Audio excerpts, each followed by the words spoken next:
Merci pour l'invitation et ravi d'être ici avec vous trois.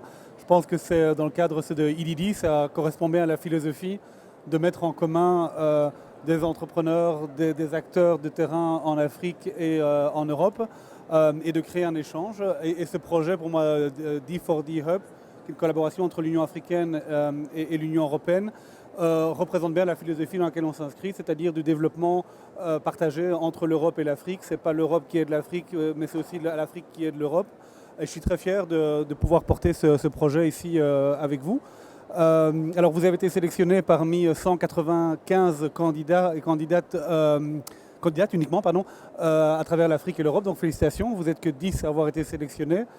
Et donc on est ravis de vous entendre sur le projet. Et je vais céder la parole à mon collègue Jérémy qui va vous poser quelques questions. Jérémy. Merci Jean et bienvenue à Arlette, bienvenue à Minata, bienvenue à tous. Je suis ravi d'être ici pour cette rencontre des Girls in D4D. Donc, comme Jean l'a indiqué, hein, l'objectif du D4D Hub, c'est de rendre la coopération numérique entre l'Europe et l'Afrique plus percutante. Donc, on espère que ça va être le cas avec vous, avec toutes ces initiatives qui sont innovantes et qui sont portées par vous tous. Donc, peut-être commencer tout de suite par une question à Aminata.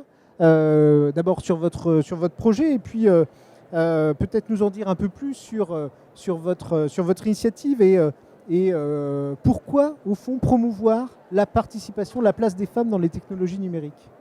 Alors, merci pour la question. Bonsoir à tous.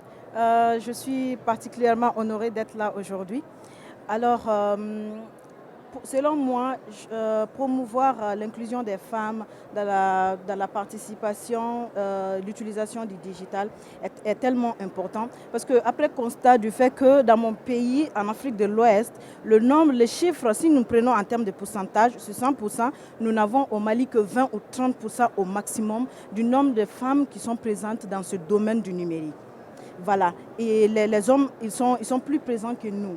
Et nous, femmes, depuis bien longtemps, nous nous battons pour l'égalité entre hommes et femmes, mais jusque-là, nous nous retrouvons discriminés dans beaucoup de métiers, dans beaucoup de domaines. C'est pourquoi, selon moi, le digital, les femmes chez nous, elles ne sont pas du tout présentes dedans. Donc, il faut vraiment mettre en place des initiatives qui pourraient les pousser, les encourager, parce que notre société ne les encourage pas. Parce que le plus souvent, on nous dit que ce métier n'est pas fait pour nous, c'est pour les hommes. Donc la société est un frein aussi pour ces femmes-là. Donc c'est pourquoi mon initiative, Women Tech déjà, qui est en cours d'exécution, qui est une initiative qui vise à vraiment encourager les femmes, à les éduquer, à les apprendre comment utiliser ces outils numériques pour le développement de leur pays. Et partant de là, elles pourraient avoir des postes dans nos grandes instances de prise de décision pour vraiment lutter pour leurs causes. Parce que les femmes ont beaucoup de causes à défendre.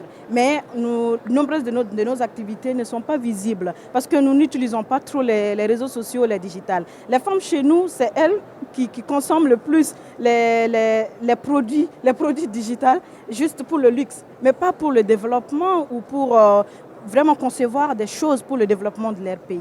C'est pourquoi, selon moi, il est vraiment important de vraiment promouvoir l'inclusion, leur inclusion, les éduquer, les initier à l'utilisation de ces outils-là pour le développement de leur pays. Merci. Merci Aminata. Et moi, je vais poser une question à Arlette. Arlette, si vous pouvez vous présenter et ensuite aussi expliquer pour vous qu'est-ce que c'est une transformation numérique inclusive et durable. Merci. D'accord. Encore merci de cette opportunité. Donc, je suis Arlette Assis Santana, je suis ingénieure en sécurité informatique. Je suis représentante, membre de l'ONG Femmes Éthiques. Je suis chef de projet de Femmes Éthiques pour le projet Déclic, formez-vous au métier du numérique en partenariat avec l'OIF. Donc, il vise en fait à accompagner 100 femmes en Côte d'Ivoire afin de les aider à s'insérer professionnellement à travers des métiers du numérique, notamment quatre métiers pour cette année. Donc, pour moi, alors une transformation numérique, inclusive et durable, donc je vais parler d'abord de inclusive, il faudrait que cette transformation-là inclue tout le monde. Donc, par tout le monde, j'entends de tout secteur, petit ou grand, femme ou homme, malade ou pas, mais vraiment tout type de personnes du moment que cette transformation leur est bénéfique. Ça, c'est la partie inclusive. Pour la partie durable, je pense qu'une transformation numérique est durable lorsque déjà les acteurs qui mènent cette transformation assurent un transfert de compétences. Donc, de sorte à avoir, je dirais, une certaine descendance déjà pour le projet. Ensuite, de transférer ces différentes compétences-là aux bénéficiaires pour qu'ils soient aussi des mandataires et puissent aussi amener d'autres personnes, continuer toujours voilà, la transformation. Et également, le dernier point, c'est la veille technologique. Parce que la technologie évolue et il faudrait qu'on ait cette veille-là afin d'être toujours évolutif au même moment que le contexte numérique dans lequel nous sommes. Donc voilà, c'est ce que je peux dire. Merci beaucoup. Alors merci à vous deux. Moi j'ai peut-être une question pour vous deux. Nous sommes très actifs en équipe Europe pour l'accompagnement des femmes dans le cadre de la transition numérique, notamment sur le continent africain. Vous êtes des entrepreneuses à succès. Finalement, c'est un peu à vous de nous dire ce qu'on devrait faire. Et donc ma question, c'est quelles sont, selon vous, les priorités sur lesquelles l'Europe devrait se concentrer pour appuyer le développement de l'entrepreneuriat féminin dans le numérique? D'accord.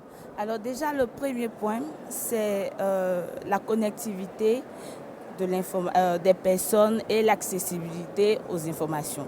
Donc la connectivité des personnes passe par la qualité de la connexion Internet, par exemple, la qualité de la connexion entre personnes, la mise en place de cybercentres, parce qu'un cybercentre qui va permettre en fait d'avoir des outils accessibles à tout le monde, d'avoir aussi des personnes qui vont agir comme pivot pour les autres communautés, c'est-à-dire connecter ces différentes communautés-là. Et dans le but, tout ça, de faciliter l'accès à l'information de façon rapide et efficace et voilà, et pertinente. Okay. Ce que moi j'ai ajouté après Arlette, ça c'est l'éducation numérique. Si l'Europe peut prendre vraiment nous appuyer en Afrique à propos de l'éducation numérique. Quand je parle d'éducation numérique, je le divise d'abord en deux volets. Jeunesse, comme vous avez, ces deux groupes sont vos groupes cibles, la jeunesse et les femmes. Le plus souvent, moi je ne les regroupe pas dans l'éducation numérique en Afrique. Parce que le plus souvent, chez nous, pour les jeunes savent utiliser les nouvelles technologies. Oui, mais le plus souvent, ce n'est pas dans le bon sens. Quand je dis dans le bon sens, c'est l'utiliser pour concevoir des choses pour le développement de leur pays. Les jeunes sont vraiment présents sur les réseaux sociaux, mais ils utilisent les nouvelles technologies pour d'autres fins qui n'ont pas une très grande utilité pour le développement de leur continent, de leur pays. Pour moi, une éducation numérique à l'endroit des jeunes, ce serait de les coacher, de les sensibiliser, de leur montrer les voies de développement, les montrer vraiment que ces outils sont des outils de développement. Ils peuvent en utiliser pour concevoir des choses, pour développer leur pays, leur continent. Et côté femmes, l'éducation numérique pour les femmes, le plus souvent chez nous en Afrique, les femmes, les femmes qui sont plus âgées, voire 40 et plus, elles n'utilisent pas les réseaux sociaux pour vraiment se donner du bénéfice. Par exemple, nombreuses de nos mamans, elles font du commerce. Et les cartes digitales font partie du digital, mais elles n'utilisent pas trop, alors que ça peut les servir, ça peut vraiment lancer leur commerce et puis les faciliter, les échanges et tout.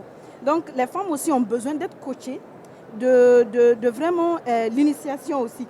Elles ne sont pas trop initiées. Elles pensent que les outils numériques, les réseaux sociaux, c'est fait pour les jeunes, pas pour eux. Et elles ont besoin de comprendre que les réseaux sociaux ou le digital, ce n'est pas une question d'âge ou d'air. C'est pour nous tous. Du moment où, quand tu l'utilises, c'est pour ton bénéfice et pour contribuer au développement de ton pays. Donc, côté féminin, l'éducation numérique, je propose le coaching à l'initiation et à la sensibilisation.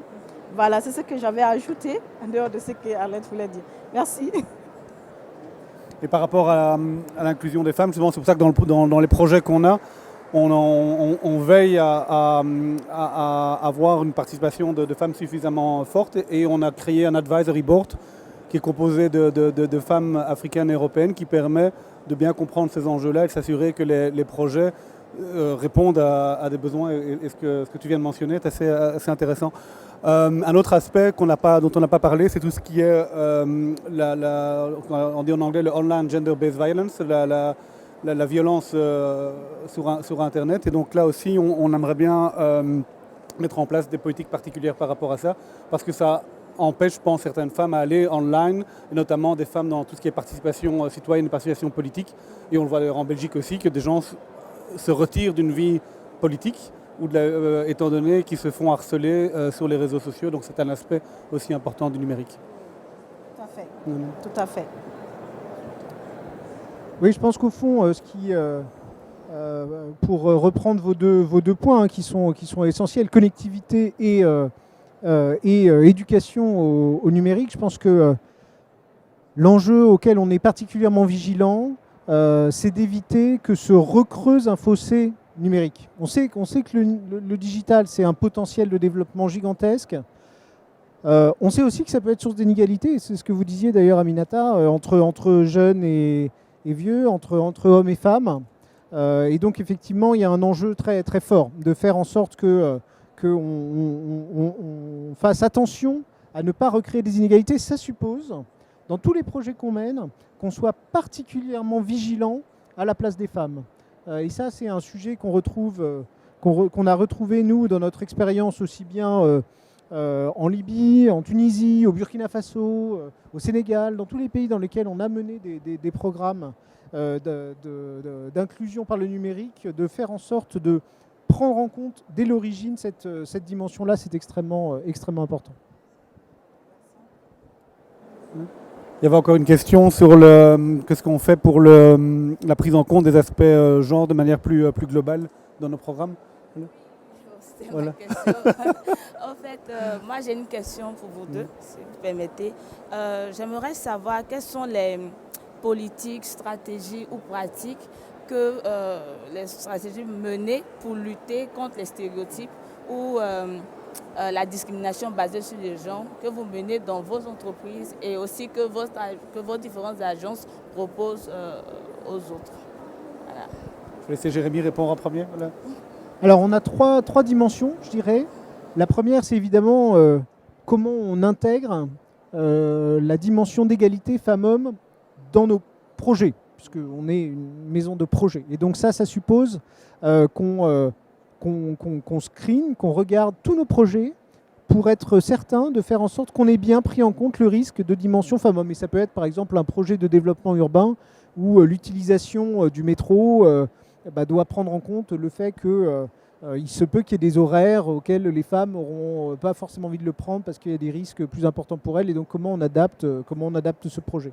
Ça, c'est la première dimension. La deuxième, c'est de former toute notre communauté du développement, aussi bien en Europe que dans le reste du monde, sur ces sujets d'égalité femmes-hommes. Et donc on a mis en place un cours massif en ligne, un MOOC, sur femmes et développement, genre et développement, qui a déjà permis de former 4000 professionnels du développement à ces sujets-là. Et puis la troisième dimension, c'est une dimension interne, hein, c'est-à-dire que dans nos organisations, j'ai au sein d'Expertise France une référente de genre et tout un dispositif qui fait en sorte qu'on soit nous-mêmes exemplaires dans nos propres pratiques.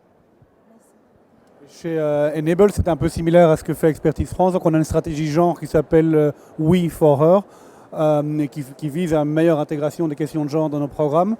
Et en interne, au-delà de nos processus de sélection et de s'assurer qu'il y a un équilibre genre, on l'a élargi à toute la question de diversité, parce qu'il n'y a pas seulement l'équilibre homme-femme, mais il y a toutes les vulnérabilités ou le handicap et d'autres. Donc là on travaille davantage. Et alors il y a aussi, et ce qui me tient personnellement à cœur, c'est toute la sensibilisation du management, parce qu'on peut avoir des managers qui vont dire les bonnes choses oralement, qui vont dire qu'ils ont compris la stratégie genre, mais qui dans les comportements ont encore des comportements, je dirais, machistes, même parfois inconscients. Et donc avoir des sessions en équipe de management en donnant des exemples concrets et en ayant des feedbacks et des retours des collègues sur des comportements qu'on pense être corrects, mais en fait qui ne le sont pas. Ça aide énormément, y compris moi-même, à nous améliorer dans nos techniques. Voilà, je crois que le temps est limité, donc on va s'arrêter là. En tout cas, tout grand merci à l'équipe du D4D Hub de nous avoir accueillis. Merci à vous, bravo encore, et merci à Jérémy. Un plaisir d'avoir pu partager ces 10 minutes avec vous. Voilà, et tout le meilleur pour la suite. Oui, merci. Merci. Beaucoup. Merci.